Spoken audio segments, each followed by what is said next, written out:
Frost then specifically asked him about a hunting bow that was recovered from his bedroom, and Mr. Kennedy indicated that that was his bow.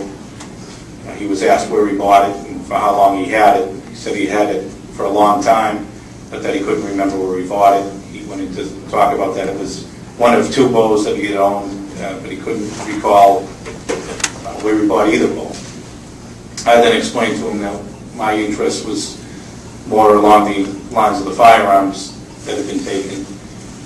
He again said that he didn't know anything about firearms. He had no memory of any firearms.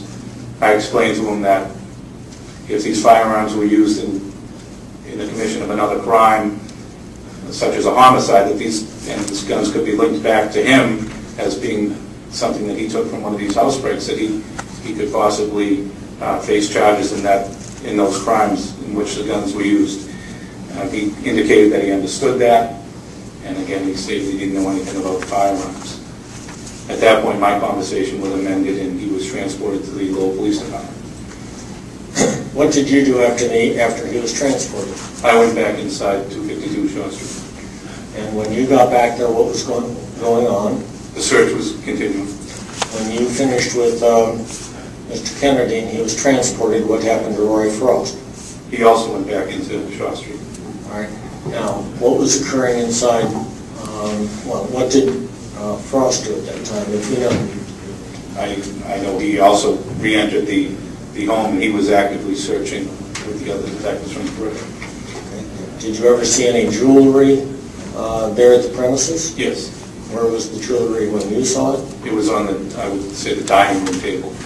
Okay. And how much jewelry are we talking about?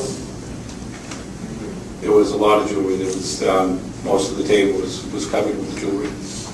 And what was happening with respect to that jewelry? It was being examined and photographed by the detectives from the police department. Was that jewelry there on that table when you first entered, best of your knowledge? No. Did you see a woman now known to you as Michelle Kennedy there? I did. And when did you first become aware of her? Frost then specifically asked him about a hunting bow that was recovered from his bedroom, and Mr. Kennedy indicated that that was his bow. He was asked where he bought it and for how long he had it. He said he had it for a long time. Frost then specifically asked him about a hunting bow that was recovered from his bedroom, and Mr. Kennedy indicated that that was his bow. He was asked where he bought it and for how long he had it. He said he had it for a long time.